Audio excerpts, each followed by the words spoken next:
Brown Gadfly.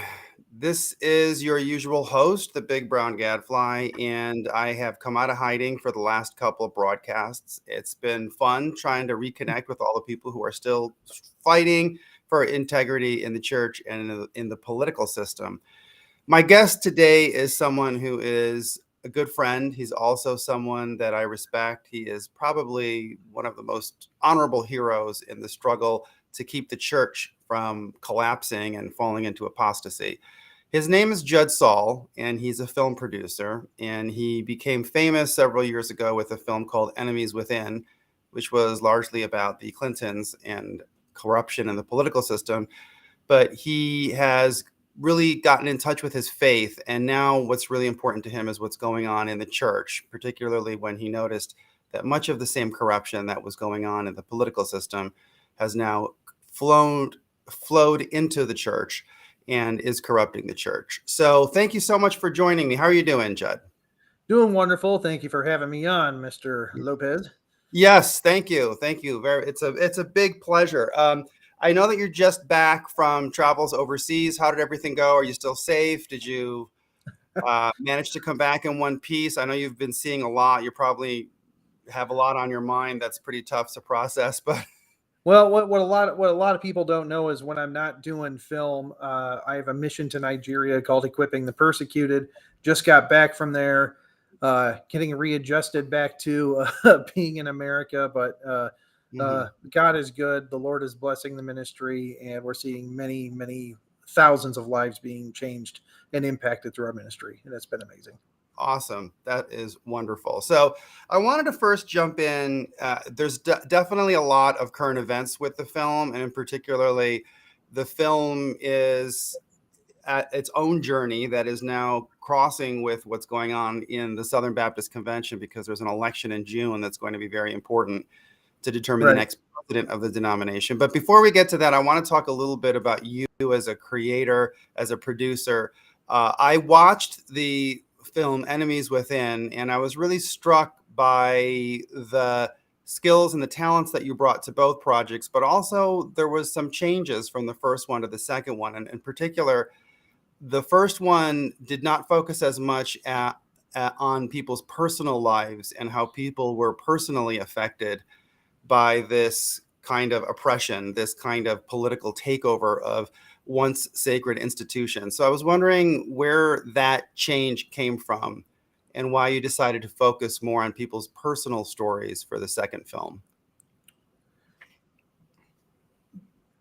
I think the best way to describe why we went in that direction is to show the real world impact of how this movement operates. And to show the people in the pews that when they give donations, so like for instance, if you're a Southern Baptist and you're donating to the cooperative program, you're funding these institutions that are not upholding biblical principles, and especially the way they handle and deal with people. Right. Because what we learned in the process of making the film, and it doesn't matter which organization it is, Campus Crusade, Crew, Southern Baptist Convention, Wesleyan denomination, every institution that has been affected by the social justice movement and the cultural Marxism is not just this heretical teaching that's getting into these institutions, but it's the kind of people that are promoting it and that are behind it. And I really wanted to have it hit home to the audience of these are the kind of men that you're funding. These are the kind of men and women that you're putting your money behind. There's nothing Christian about it. And also kind of show that it is not about doing what's right. It's about pushing a narrative.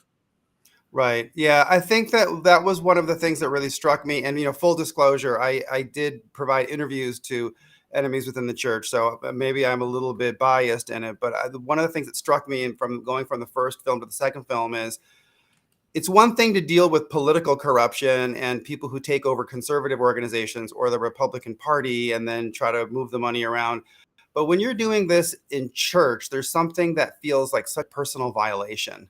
It feels so much like it feels like abuse, because you go to church to connect with God and to fellowship with other believers. And for these kinds of corruption to be taking hold in the church, you see the impact on people's personal lives. It does feel a lot more wounding.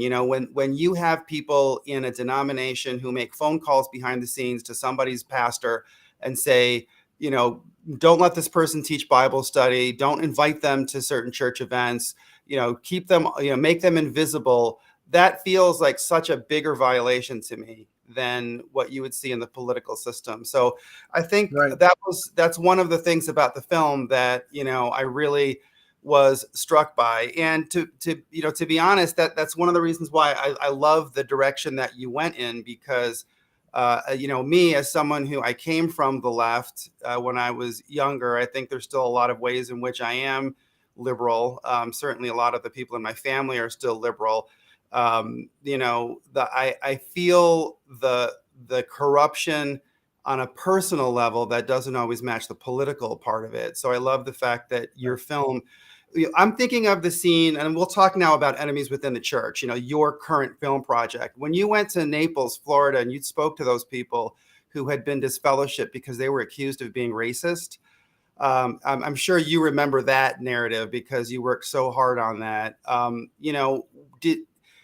I felt when they were talking, like, this was really a very big personal wound to them, regardless of what politically they believed.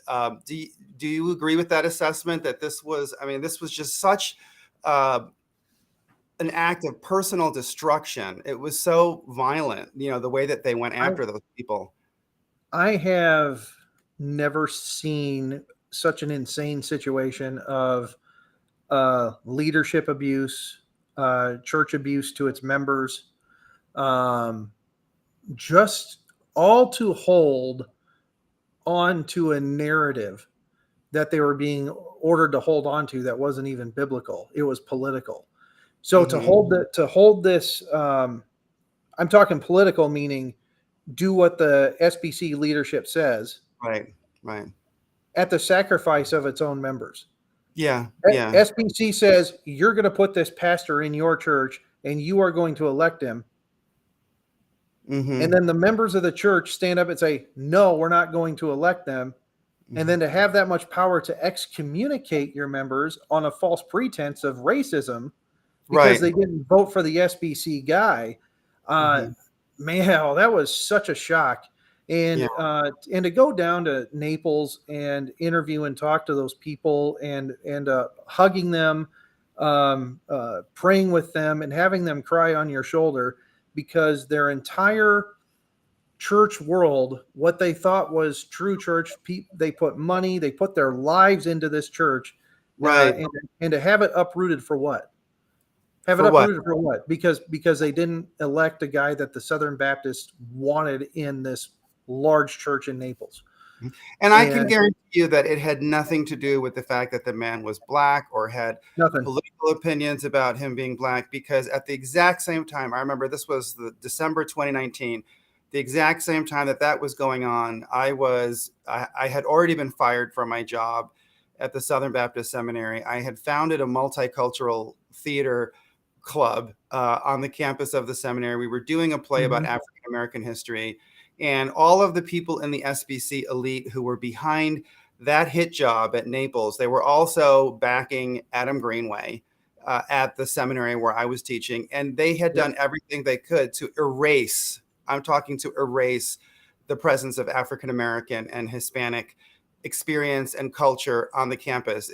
So it had nothing to do with helping those communities or connecting with them or even trying to foster discussion about them.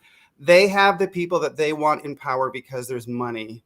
Naples is a very wealthy church, isn't it? I mean, so that's it is one of the wealthiest churches in the Southern Baptist Convention.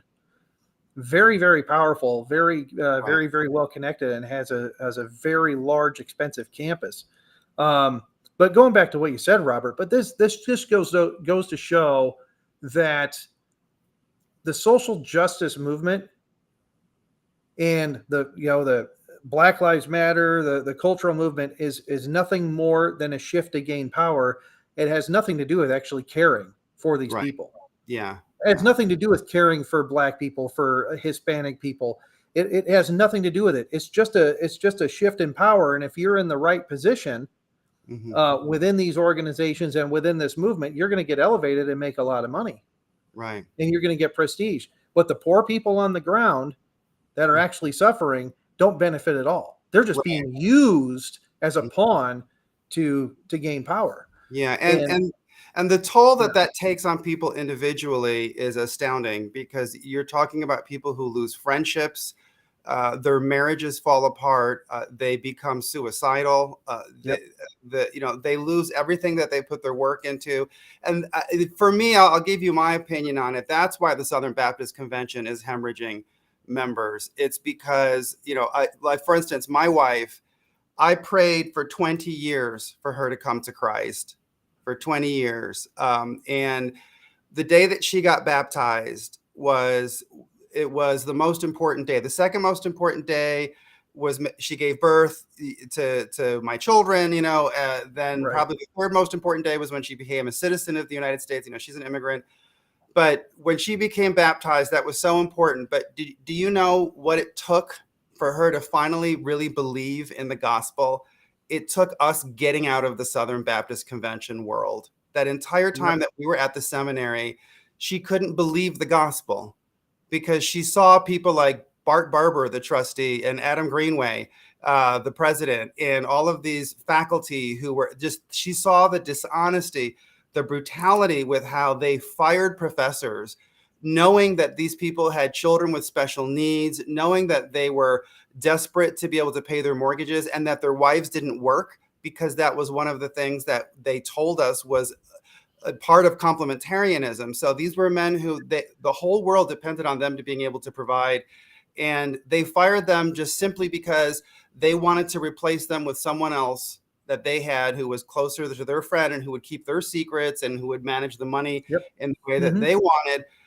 And to drive them out like that, I mean, it's just, and to do it with no consideration for the harm that's done, it was so unchristian.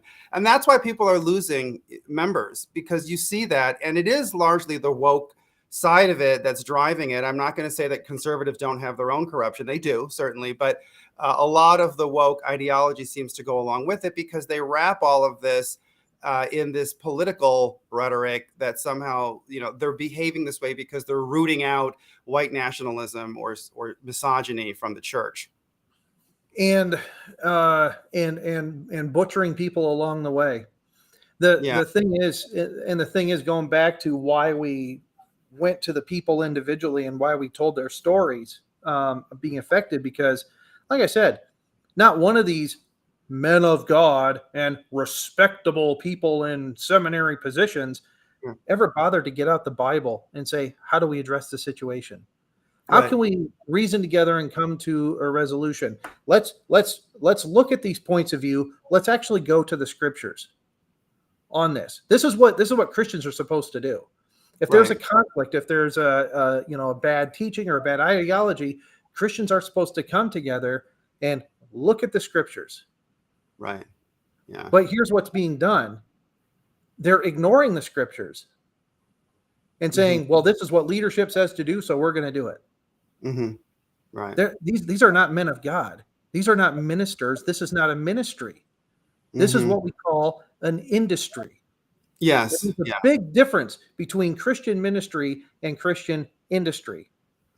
A real Christian minister, a Christian ministry cares about the people. They care about their spiritual growth, their growth as humans, and their walk with God. Absolutely. That's what a minister cares about. That's what real ministry is. An industry cares about, I'm a company man, I'm going to do what the company says, and I don't care about their spiritual walk, spiritual growth, or where they end up. Right. And, if you're a company man, it's very easy to get manipulated. It's very, very easy for people to push your buttons or to convince you to go along with something, to turn away from the sin that's going on in the church or turn away from the corruption. And then you will get destroyed later on. But for the time being, they get you to be complicit in it. And that's one of the most disgusting things I've seen, is I've seen them encourage friends to turn on each other. I could write 17 books about everything that I've seen, people turning friends against each other because they needed to do that to isolate someone who knew too much about the Yep. people in power. And that's disgusting. And on that note, I do want to now talk generally about where the film is now. I was delighted when your film came out. I wish that I could have been more forward in helping to promote it. I was kidnapped by reality. So Yeah. I kind of had to keep a low profile for a while. But now that it is out, I saw that it did get exposure in different places, but I wish that it would get more. So tell me about, what's the status of the film? How much exposure is it getting? And where are some of the places where you feel like you're having trouble breaking through to get people to see the film and to understand what's going on? Well, the film has thankfully gone what I call grassroots viral. Mm-hmm. Great. Okay, it's gone viral through DVD, and believe it or not, to our surprise, the DVD is the most popular medium that this film is being distributed. Hmm. We're between our online streams versus our DVD sales, um, it's about 5-to-1 ratio. Oh my People gosh, buying really? DVDs versus online streaming. Oh, wow. Okay. That's fascinating. And we have shipped over 40,000 DVDs Mm-hmm. to every state across the country. We have people all over the country every day ordering 20 to 30 DVDs. Mm-hmm. And so it's going grassroots viral, despite the efforts of some of the of the Gospel Coalition types and people, Southern Baptist Convention elites trying to suppress the film. It's not working. And this is our goal in the first place. A lot of people came to us and said, "Oh, our pastor has to see this. Our pastor has to see this." I'm like, if your pastor is already woke and they're already pushing this stuff, they probably won't even watch our film. The Mm-hmm. film needs to go to the people in the pews, Right. not the pastors.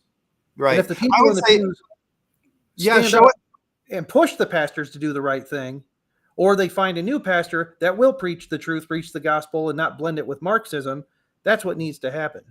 Yeah, But I would say, yeah, show it in your home, have a dinner party, right, make dinner for people, and have people come in and watch it. It's almost as though to try to get that film shown on a campus or in a church, like 80% of your energy is spent trying to deal with all of the gatekeepers. And I don't mean right, that gatekeepers in terms of I write for gatekeepers, which is a different thing, but gatekeepers, all of the people who are trying to stop the film from getting out there. The 80% of your energy is spent dealing with the machine that the film really is trying right, to wake you up about, right?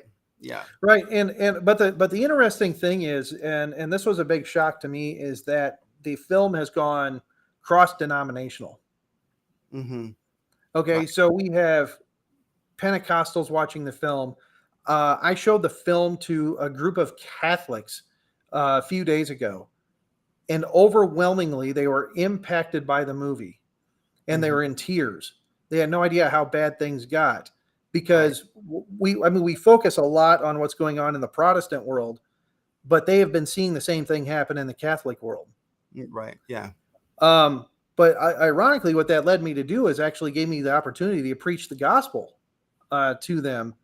And I actually told they were asking questions like, "Well, what Bible do we read? We've never read the Bible."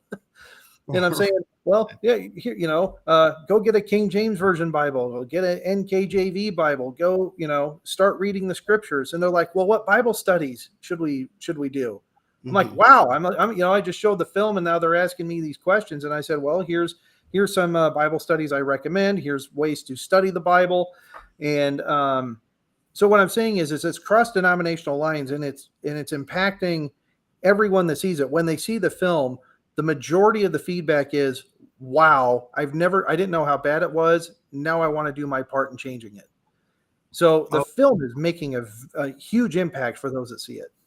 okay. And then where are the walls that you're hitting to try to break through? Because I love the fact that you have sold 40,000 DVDs. I would love to see you sell 5 million, or 10 million. So Amen. yeah. So Um, what are the well, walls that okay. are So the walls that we're hitting are actually not coming from the woke side. All right. I mean, obviously they hate us and they say our film's full of lies and slander, blah, blah, blah, blah, the usual nonsense. Where we're getting the most pushback is from those that are supposedly within our camp. Yeah. Okay. Mm-hmm. So, for instance, just as a recent thing, we're doing an event. There's an event happening on Saturday at Mid-America Baptist Theological Seminary.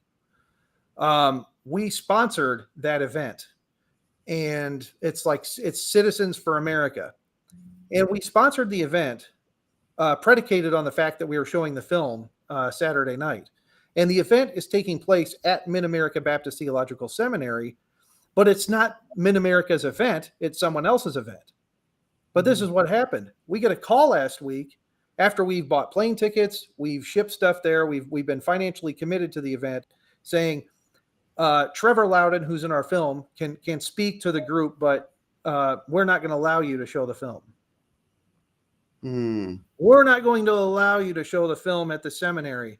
And so I tried contacting Spradlin, the head of the seminary.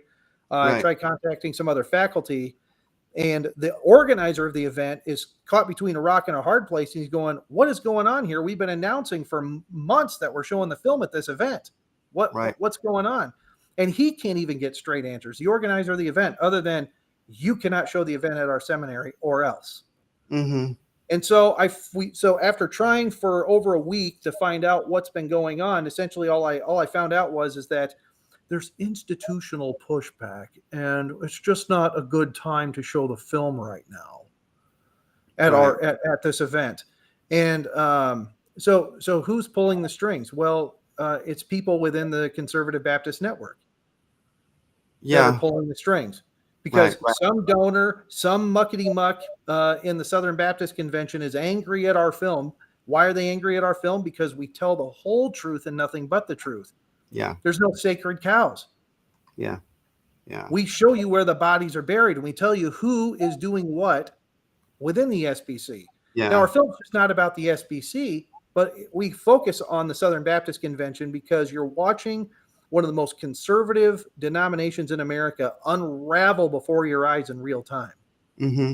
And it's the largest Protestant denomination. It's the largest Protestant denomination in America, and we documented it because it's unraveling right before our eyes to tell people this is happening real time and you better wake up. It's a warning call. It's trying to warn people, if you want to preserve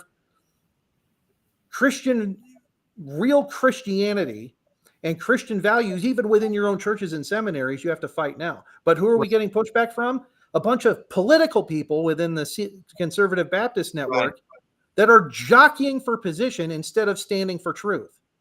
Mm-hmm. I think, Robert, let me just ask a question. Why does it take outsiders like us? Right. Okay, to come out and say, this is what's going on in the Southern Baptist Convention. This is who is doing it. Al Mohler, Danny Aiken, all the other cabal and yahoos surrounded by them, Karen Swallow Pryor. I could name drop all day long, and we talk about this in the film. But yet none of the CBN guys will say anything about Al Mohler.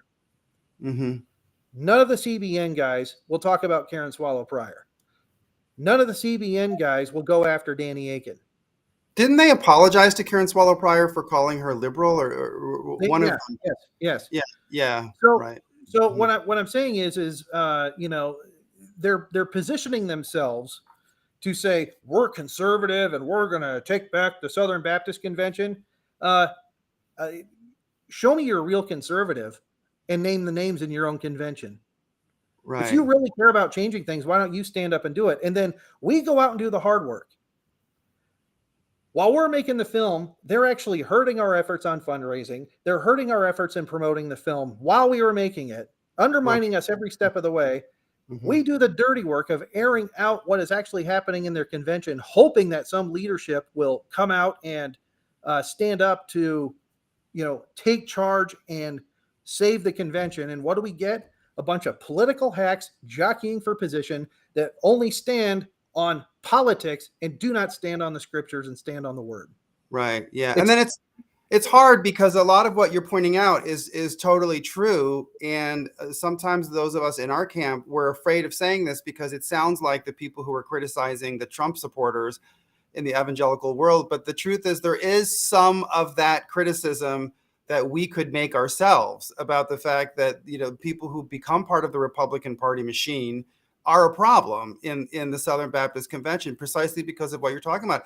They're going to protect everything. And what I've seen, the pattern, because I've been in the Southern Baptist Convention since 2008, so what I've seen is that you'll have a breakthrough moment where people are all of a sudden able to score a win, like when Trump got elected, or when, you know, Ed Litton was forced to resign, right? Or when there's a Mhm. story that broke that really gives a black eye, for lack of a better word, to the people on the other side. And what happens is at that moment, then all of the conservative safe operatives who stood back, they want to rush in and they want to capitalize on the work and the sacrifices that we did.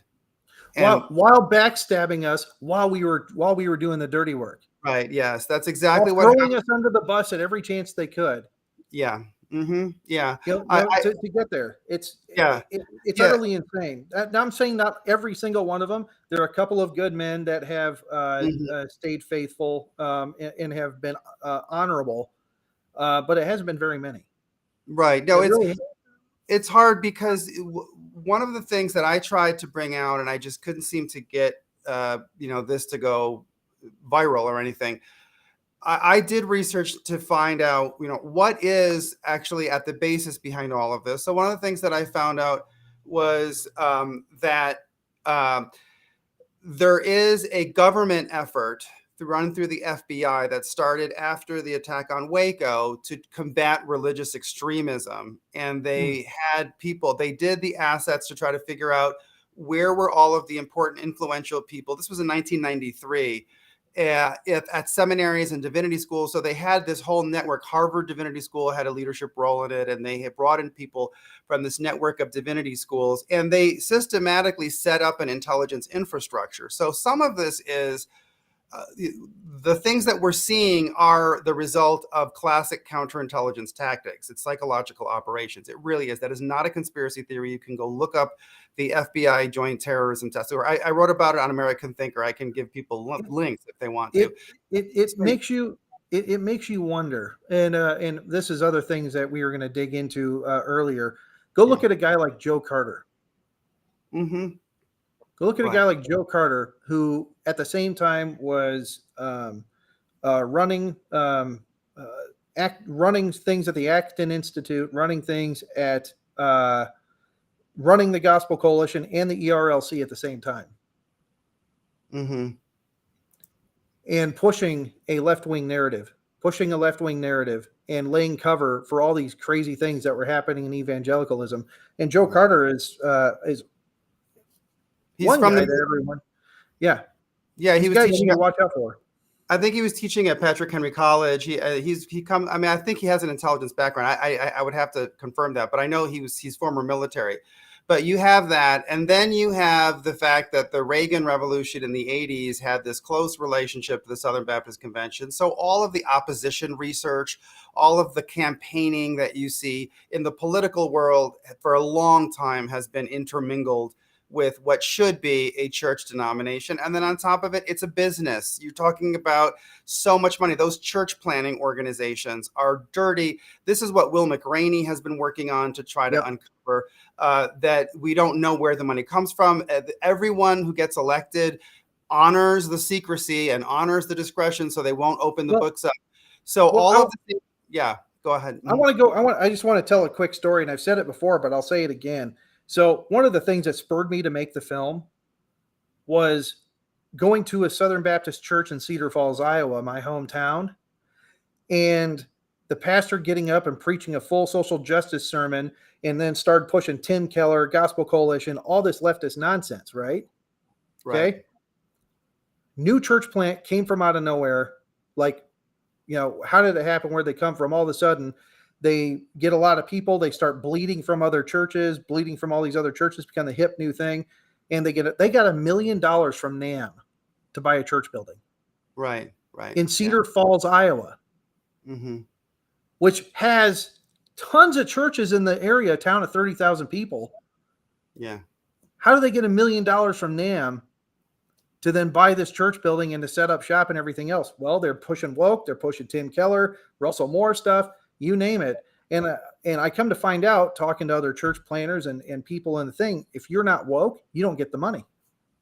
Well, what happens is they phrase everything as though they want to reach unreached populations, or they try to put it in some kind of language that sounds like it's all part of the Great Commission, right? In fact, they wanted to change the name of the whole convention to the Great Commission Baptists. But the reality of it is that the urban revitalization that kind of gets tangled in with that, and then internationally, a lot of the international benefits that come from planting churches in certain places, that really takes precedence. So they'll want to go to places where they're going to get a lot of return just financially based Right. on where they church plant, and it becomes a system of rewards where the people who do their dirty work, or the people who are just very good, loyal little lackeys, little company men, they get rewarded with a church plant somewhere where they get to call themselves a pastor. I saw this so much when I was teaching at Southwestern Baptist Theological Seminary, because both the missions part of it and the church planting part of it, all of it was tied into this. Everybody wants a title, and the way you get that is you ingratiate yourself with people in power. Okay, Yep. so one of the more recent controversies that happened was there was a writer at Baptist News Global who is currently graduating from Southwestern Baptist Theological Seminary, who obviously has ingratiated himself with the leadership at that seminary. And so now he gets a job as a reporter at a Baptist newspaper, and then he gets to go and work at a church plant. So Yep. all of those things, and what did he have to do in return for that? He had to publish the hit piece based on the essay that was released by Karen Swallow Pryor. So you see that kind of stuff. Now, I think that one of the hardest things that, and this is just because you're such a good friend of mine, and I'm just going to share what's on my heart when I look at all this and hear all this, is I think it's just so important that you are able to keep the mission of the film, and not so much worry about who gets control of the denomination, because these elections coming up in June are going to be huge. It was a major thing for our camp to be able to bring down Ed Litton. That was someone who he was elected president of the Southern Baptist Convention, and they did not anticipate, I don't believe they anticipated, that he was going to have to step down after 1 year. But the plagiarism scandal was relentlessly covered. And so who's going to take his place is going to determine a lot, especially with the midterms coming up for the Congress, and the Republicans and the Democrats fighting it out, and then all of that money and the sex abuse lawsuits coming down the pike. So they're going to fight with everything they have, and that means that they're going to be sending out tons of moles to try to undermine us and to get us to turn on each other. I've already had multiple phone calls over the last week of people who are telling me that there's this person and that person out there telling them, don't work with Lopez, don't work with Saul, don't work with Tom Littleton, don't work with this person, that person. They're trying to split us all up. And, that's the thing, is it's like all of that, I just try to just tune out because it's noise. Right. And if to the extent that I care about the Southern Baptist Convention, what I would really be focusing on is, what is Bart Barber's deal? He's the one who's running for Southern Baptist president. Why is there so little scrutiny being placed on him? Why is everyone running around chasing after these little side controversies? I just see it as they're paving the way for Bart Barber to become the next president, and then everything's going to be business as usual, or they're going to elect Tom Askell, but everyone wants to make sure that Tom Askell gets the credit for supposedly standing up to the woke, but is not actually going to change anything when he comes into power. Those are the things that I think people are trying to put into place. But I'll just say this: if they think they're going to win, they better be changing their strategy. Right. Because, and I've warned them, and I'll say it time and time and time and again: the woke people in the Southern Baptist Convention, just because you've known them or they're in seminary and a position of power, they don't care about your feelings. They don't care about your career. Right. They're ideologues, but they're also ideologue company men. They want to keep their side, their gravy train going. Mm-hmm. Okay. So right. I would not go up and consider them oh, they're a fellow brother, and we can sympathize with one another, and we can we can come reason together. You have to know what you're dealing with, and as in the recent situation with Tom Buck and Karen Swallow Pryor, Right. you're not dealing with friends. Yeah, right. I mean, And that's what's you, so sad is he sent this essay. Was it he or his wife sent the essay to Karen Swallow Pryor based on the presumption that somehow she was at all going to be sympathetic? I mean, why did he think she was not going to save that essay and then leak it? Which is what obviously happened. right, right. These people are political animals, and but they're ideologically driven. They don't care about the truth. They don't care about the gospel, and they really don't care about Christian charity. That's Yeah, what I'm saying. You're not dealing with somebody that operates on the same basis you do with the scriptures. So you yeah. have to understand what you're dealing with. And I'm telling you, the CBN still doesn't get it. Mm-hmm. Right. Yeah. Tom Askell still doesn't get it. Right. Yeah. Yeah. And remember, these were also the same people that were undermining our efforts while we were making the movie. I remember. Yeah. Yeah. Okay. So I want to talk about some other roadblocks because I'm just name dropping here. Let's go. Go. So Salem Radio Network, they approached me. They wanted to show the film until they watched it and they saw that we went after Al Mohler.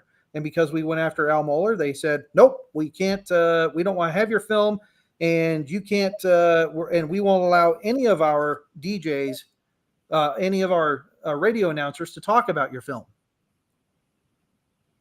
because we went after Al Mohler. Mm-hmm. And my response to them was, well, okay, everything we say about Al Mohler is true. Here's documentation. Here's eyewitness. Here's this, this, and this, and this. And they didn't care. They didn't care. They're supposed to be a conservative radio network. They're supposed to, they champion themselves as being conservative. Yet they bury my film because I actually out somebody who pretends to be conservative, but is actually pushing the woke agenda in the Southern Baptist Convention with mountains of evidence. Right. So Salem Radio, who's supposed to be on the conservative side, threw us under the bus. Right. Now, the one radio organization, and I'm going to champion them, is American Family Radio. Those guys stuck by us. They stuck by our side, and they are friends of the film. But I can tell you that a lot of the other perceived conservative organizations don't want to touch us. Right. Why? Because the thing that's different about us is we're not jockeying for political position. We're not jockeying for prestige and fame and getting invited to the next big conference. We really don't care about that. We care about the condition of the church. We care about the condition of the country. And our message is, these are the enemies within. This is who they are. They need to be gotten rid of if you're going to save your institutions. Yeah, because the problem is every time, and some of the people that I saw who were very strong in trying to point out the problems with Ed Litton's plagiarism, for instance. This is last summer and the fall. That I was still active discussing that up until about July or so. I noticed that they would still jump in and they would say, oh, but Bart Barber is still a Christian brother and I still love him. So I'm not going to, you can't criticize him. Okay, well, you went and you did that for that entire time while people were trying to point out all of the stuff that Bart Barber did. Because I was there, I was at Southwestern Baptist Theological Seminary when Bart Barber was a trustee at that seminary. He was integral in backstabbing Paige Patterson, went on the stage at the convention in Dallas in 2018, put Paige Patterson's business out on the street in a very dishonest way. I feel it was very manipulative, and then got everyone to cut off Paige Patterson. That's the person that now you're going to be allowing to get elected as SBC president, where he will have access to all of those committee appointments. He'll have access to tons of information. I know for a fact that Bart Barber was involved with people at the Baptist Review, which was a Facebook group that got my friend Joe Goodson kicked out because he was talking about the fact that I had gotten fired by Southwestern Baptist Theological Seminary, where Bart Barber was a trustee. And Bart Barber was running around talking about sex abuse at the same time that I, as a sex abuse victim, submitted 3 resolutions to the Southern Baptist Convention, one trying to support conversion therapy, which is a major issue for sex abuse survivors because same-sex abuse often leads people to question their own sexual orientation. So a Right. ban on conversion therapy makes it so you can't deal with same-sex abuse victims. The second one was about non-disclosure agreements, which is a big sex abuse issue. And then the third one was about general corruption. I was submitting It's all of like those it's resolutions. like I just want to say it's like telling an alcoholic to go have Yeah. Bible study at the bar Yes. Well, wait, in what way? by saying, by getting rid of conversion therapy, by telling people it's Yeah. okay to be same-sex attracted and have Yeah. same-sex attracted Christianity. I'm Right. saying that's just my analogy. Sorry. Yeah. But I did all those things while Bart Barber, he was a fellow. He was he was a part of the Ethics and Religious Liberty Commission. Yep. He Yep. was a big writer. He was a trustee at Southwestern Baptist Theological Seminary. I have brushed against him many times, and let me tell you, all of those resolutions that I brought forward, I felt the blowback on me in my personal life, where I was working, the people that I knew around me in the Mhm. Southern Baptist world, and so there's no doubt in my mind that this would be one of the worst things in the world, is to have Bart Barber become the president of the Southern Baptist Convention. I don't care what his political statements are in public. I don't care what position he espouses in public. I know the type of management that he shows. But the problem is you have people who they spent years saying, well, Bart Barber's a good Christian brother of mine, don't criticize him. So now they can't make a strong argument against him becoming the next president of the Southern Baptist Convention. And if Tom Askell cannot attract enough voters, you're going to be stuck with Bart Barber. And so the failure to be able to just back up those who have important information to bring to life about the misdeeds of leaders. You don't have to jump out and criticize Bart Barber, but at least back me up when I have Right. information that's relevant. But because you Well, won't do that, now you're stuck. You're going to end up with Bart Barber being the next president. I think that's what's going to happen. And that's going to spell doom for the Southern Baptist Convention, because that's going to be a reign of terror. He's going to have access to so much of people's information, and all that money and the appointments. well, we're also talking about the same group of people that threw Dr. Russell Fuller under the bus, Yes. Yeah. Yeah. that Hmm. threw you under the bus, that threw other professors under the bus that stood out. Right. The same kind of people that threw Will McCraney under the bus. Hmm. Everybody that has risked everything to try to save the SBC has been Right. thrown under the bus by those who are still trying to gain leadership positions. I don't care what side it's on. Hmm. The people that are on the side of truth, the people that have shared their stories, they've risked everything to tell the truth about what is going on, has been thrown under the bus by both sides. Let's just Right. be honest. Hmm. And this is why neither side is worthy of taking leadership of the SBC. Right. I agree. They have to get back to the Bible. They have to get back to the scriptures, and they have to stand on principle and not politics. Hmm. That is the problem. They're standing on politics. They're standing on jockeying for positions and gentlemen's agreements and throwing other people under the bus behind closed doors. I mean, for crying out loud, you were saying earlier, they've tried canceling you. They've tried canceling John Harris from speaking at events. Now they're canceling our film at Right. Mid-America Baptist Theological Seminary, who showed the film 3 months ago, but now they're afraid of too much pressure. Now they're backing down. Right. They Right. stood Right. with our film before, and now they're backing away from it now. For what? Well, So I can. I'm just saying is this is not honorable. This is not Christian. Yeah. Yeah. Well, I can tell you that probably my guess about what's going on, they showed the film 3 months ago. What's changed now is Ed Litton stepped down. There's an election coming up, and there are a lot of people who want to position themselves to be well taken care of, whether it's Bart Barber or Tom Askell as the next president. They want to, so they want to make sure that the troublemakers are kept off to the side, even if our troublemaking helped some of these people get to the point where they have a chance. Like if it weren't for the stuff that we did, Tom Askell would not be anywhere near the possibility of becoming the next president of the Correct. Southern Baptist Convention. There's Correct. no way, because Ed Litton would be sitting there, nice and pretty and happy.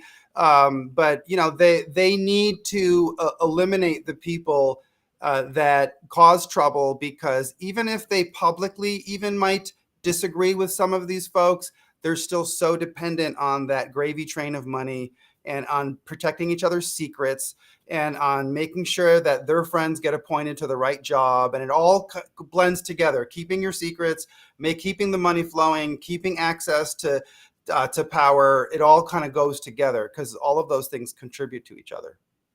I agree 100%.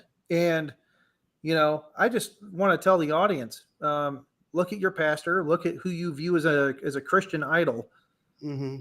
and genuinely ask, are they actually going to fight the fight, or are they just they're going to talk from a microphone, not risk anything, but actually going to fight the fight? Are they actually going to back up the people that have risked it all to tell the truth? I mean, Right. Look at John Harris. Okay. Right. He's a guy that just saw what was going on in his seminary and did a vlog and just talked about what he saw going on at Southeastern. Okay. Then you get people that talk to him secretly and, send him emails and call him secretly and ask for things, ask for information. They would never acknowledge him. They would never say thank you for the research. Right. They did that to us. I don't know how many stories we broke. And they didn't credit us for giving the research, and they take our information and say, oh, you're doing a good job, but I can't be associated with you publicly. Right. Mm-hmm. This is why the Southern Baptists lose, and this is why the Southern Baptist conservatives are going to lose, because they're still playing games. Right. Yeah, I think so. They're not all in.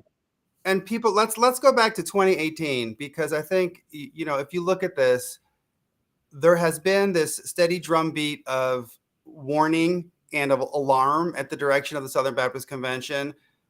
They couldn't stop Paige Patterson from being totally removed. They couldn't stop all of Patterson's doings at the seminary being completely undone under completely false pretenses. They couldn't stop all those people from getting fired, and that endowment falling into the hands of people who are now going to be spending it on their little pet projects that go against the true meaning, of the Southern Baptist Convention. They couldn't stop J.D. Greear from getting elected in 2018. Ken Hemphill, it got to a certain point and then he wasn't able to win.